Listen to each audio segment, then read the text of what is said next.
Alléluia, alléluia, que le nom du Seigneur soit béni, frères et sœurs, que toute la gloire revienne à notre Dieu, à notre abri et notre refuge, Jésus-Christ de Nazareth. Oui, cet après-midi, je viens vers toi, mon frère ou ma soeur.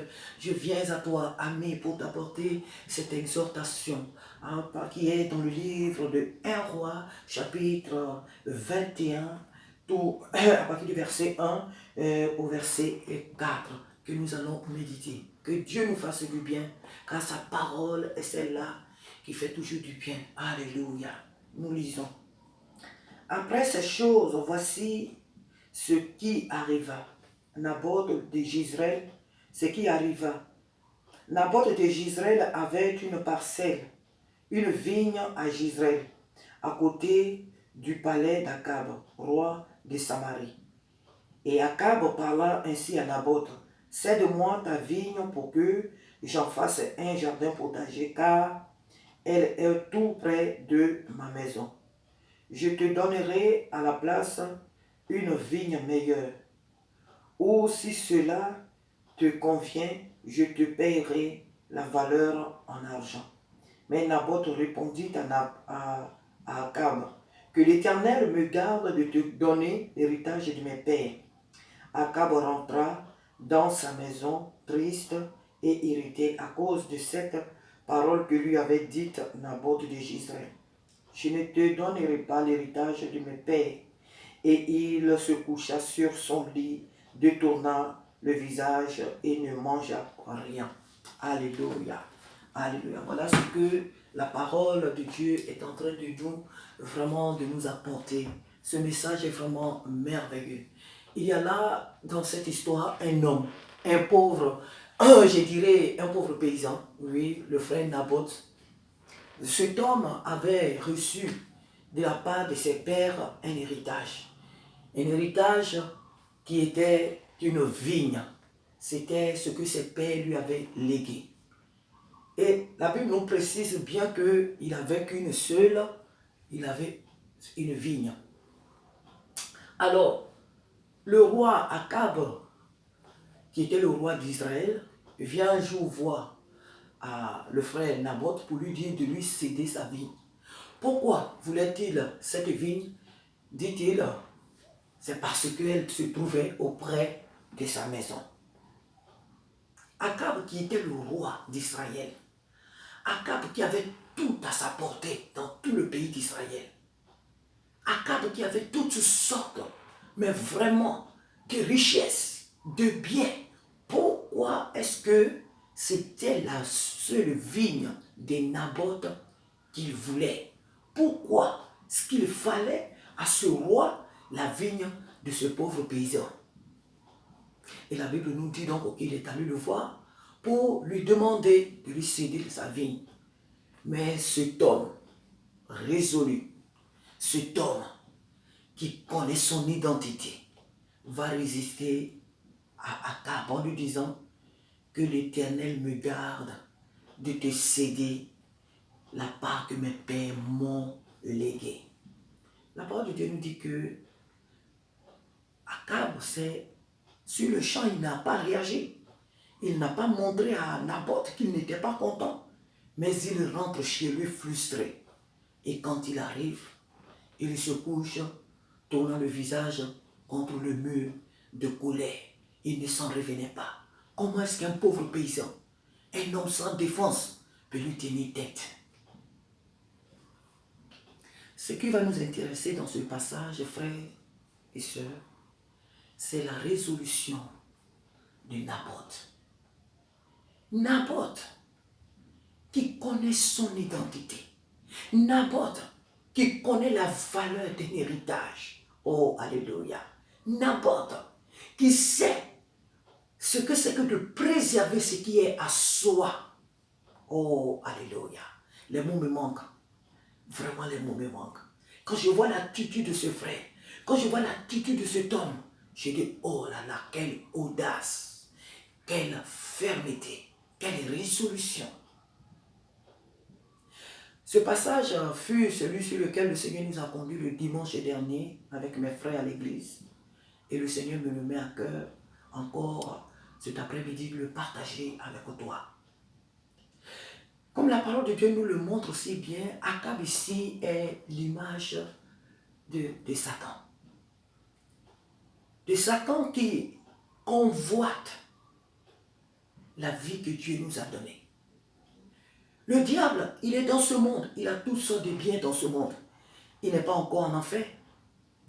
L'enfer a été préparé pour lui et ses démons. Mais en attendant, l'or, le diamant, les richesses de ce monde sont à la portée de Satan. Et d'après lui, il les donne à qui il veut, comme il a dit à Jésus. Il les donne aux hommes de ce monde qu'il adore. Ces choses qui ne sont pas accompagnées de paix ni de joie, mais néanmoins, toutes ces choses dans ce monde sont à sa portée. Non, ça ne le suffit pas.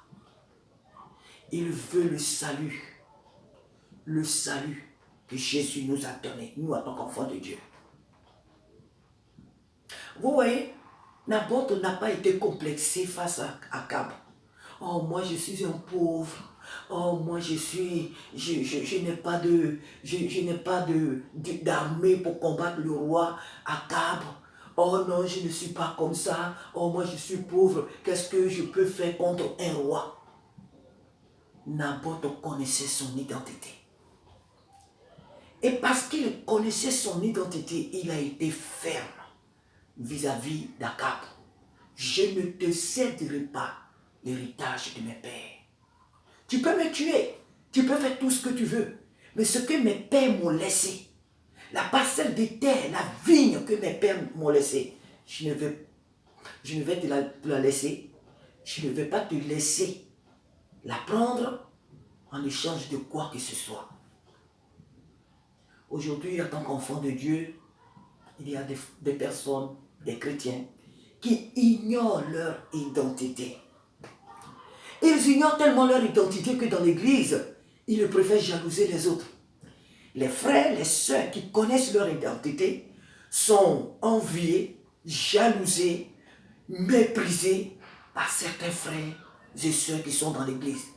Parce qu'ils n'ont pas compris que eux aussi, ils peuvent s'approcher de Dieu et obtenir ce que Dieu leur a promis. Ils n'ont pas compris qu'eux aussi peuvent fléchir les genoux, qu'eux aussi peuvent de leurs 10 doigts travailler pour pouvoir obtenir ce que le Seigneur leur a promis. Alors qu'est-ce qu'ils font dans l'église? Ils se mettent dans des coins, à travers le téléphone, à travers toutes sortes de choses, pour jalouser, pour mal parler du frère. Oh oui, il croit que, elle croit que, il pense que, et toutes ces paroles-là qui nuisent. Donc ces frères dans l'église deviennent des instruments d'Akab pour mortifier, pour torpiller, pour détruire leurs frères, leurs sœurs qui savent leur identité dans l'église et qui se battent en disant que même si j'habite un quartier pauvre, il est possible que je devienne quelqu'un. Pourquoi? Parce que je suis un enfant de Dieu. Parce que la Bible m'a dit, à tes résolutions répondra le succès. Parce que la Bible a dit que je désire que tu sois puissant. J'ordonne. Oui, c'est même pas que je désire. Le je désire, c'est que tu sois en bonne santé et que tu prospères à tous égards. Mais Dieu encore, il est allé très loin, notre Dieu. Il nous dit, j'ordonne que tu sois puissant sur la terre. Ces versets-là que je cite ne sont pas donnés à des personnes qui habitent dans des quartiers IP.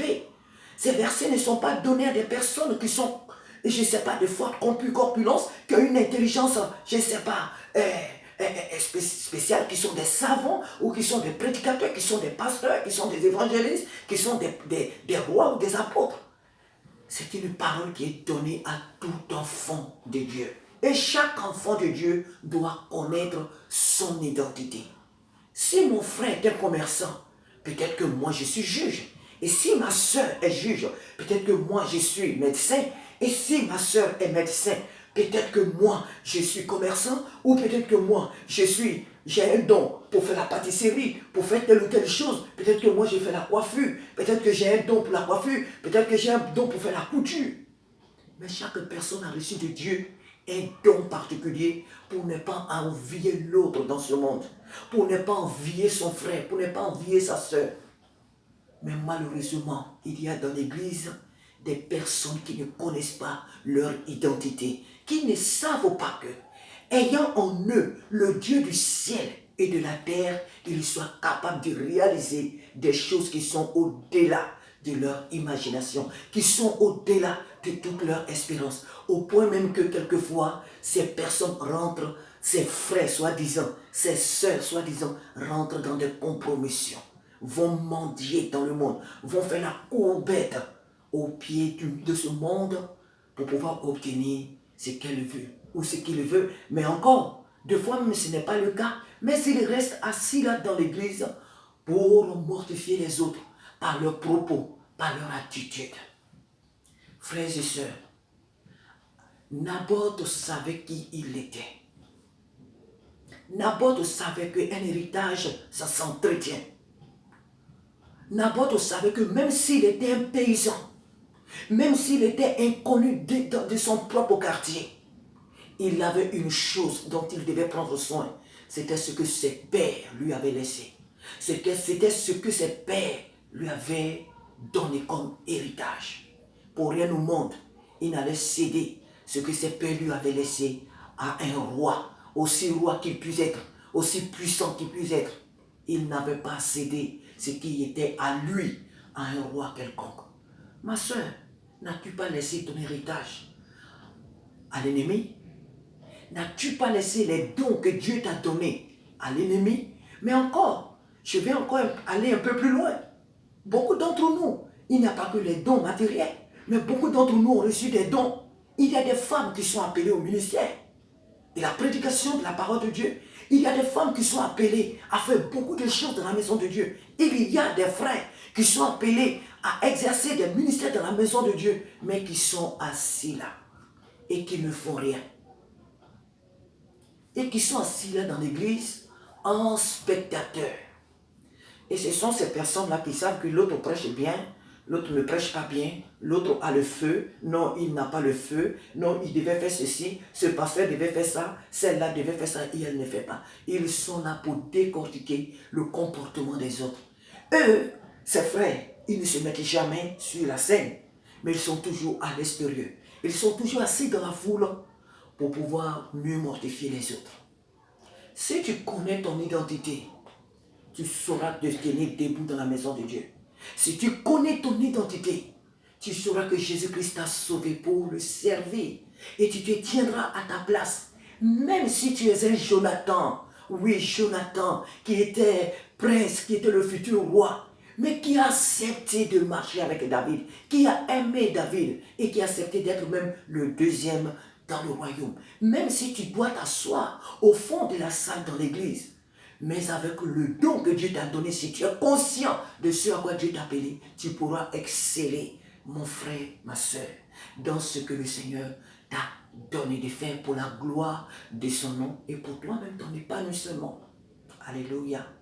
Que le Seigneur t'aide à savoir qui tu es, à ne pas laisser l'héritage que Jésus-Christ t'a donné à ce monde, au prince de ce monde, à ne pas rentrer dans des compromissions, à ne point faire la courbette. Vous savez, Naboth, Akab était fâché. Akab était fâché, au point même qu'il n'a pas voulu manger. Oh oui, le monde est comme ça. Nos ennemis sont comme ça. Nos ennemis nous aimeront quand nous ne savons pas qui nous sommes. Nos ennemis nous accepteront quand nous ignorons nous-mêmes notre identité. Mais le jour où nous affirmons notre identité, le jour où nous affirmons qui nous sommes, alors il nous montrera son vrai visage. Voilà l'attitude des fils et des filles de Satan. Lorsque nous sommes avec eux et que nous affirmons notre identité, nous affirmons ce que nous sommes, de suite ils changent de couleur.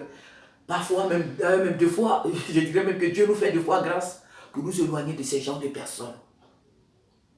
Pour nous éloigner des Akab. Pour nous éloigner de ces genres de personnes en réalité qui ne nous aiment pas. Qui nous aiment que lorsqu'on pleure. Qui nous aiment que lorsqu'on gémit. Qui nous aiment que lorsqu'on se plaint. Qui nous aiment que lorsqu'on est malade. Qui nous aiment lorsqu'on est dans des problèmes. Mais le jour où nous affirmons qui nous sommes, ces personnes en prennent le large. Ou tout simplement, elles nous font la guerre. La guerre spirituelle et la guerre même physique. Que Dieu t'aide. Que Dieu m'aide aussi à moi. Que Dieu aide chacun de nous à affirmer son identité. Dieu nous dit, j'ordonne que tu sois puissant. J'ordonne que tu sois puissant sur la terre. Il dit à tes résolutions répondra le succès. Ma fille, mon fils, à tes résolutions répondra le succès. Les dons que Dieu a déposés en toi te sont utiles pour ton épanouissement dans ce monde. Ne fais pas la courbette devant qui que ce soit. Que les gens te traitent de tout ce qu'ils veulent te traiter. Que les gens disent tout ce qu'ils veulent dire de toi. Affirme ton identité. Bien sûr, avec amour et humilité, sans orgueil ni prétention. Mais affirme qui tu es. Ne te rabaisse pas. Ne fais pas la courbette devant qui que ce soit. Même si ce que tu as reçu de Dieu est un seul don, c'est parce qu'il sait que c'est ce don-là qu'il te faut. S'il ne t'a pas donné 2 ou 3, mais qu'il t'en a donné un seul, développe ce seul don que Dieu t'a donné. Parce qu'il sait que c'est avec ce don que tu pourras être heureux ou heureuse sur cette terre. Ne reste pas les bras croisés. N'attire pas sur toi la compassion des hommes. N'attire pas sur toi la pitié des hommes. Ah, je ne suis pas marié, je ne peux pas faire ça. Ah, je n'ai pas d'enfant, je ne peux pas faire ça. Ah, je ne suis pas dans l'école, je ne peux pas faire ça. Ah, je ne suis pas comme ça, je ne peux pas faire ça. Non, arrête de voir les autres au-dessus de toi. Arrête de voir les autres au-dessus de toi. Je veux dire par là que arrête de voir, de croire qu'il n'y a que les autres qui peuvent arriver à faire des grandes choses, mais toi, jamais. Non, tu n'es pas un maillon faible. Arrête de courber la tête. Relève ta tête et préserve l'héritage que l'Éternel, ton Dieu, t'a donné. Sois une femme forte. Sois une femme résolue. Sois un homme fort. Sois un homme résolu. Alléluia. Que le Seigneur t'aide, mon frère, ma soeur, à affirmer ton identité, à développer les dons que Dieu a déposés en toi. Peut-être que tu vas tomber en agissant. Peut-être que tu vas faiblir. Mais sache que la parole de Dieu dit, 7 fois le juste tombe, mais aussi 7 fois il se relève.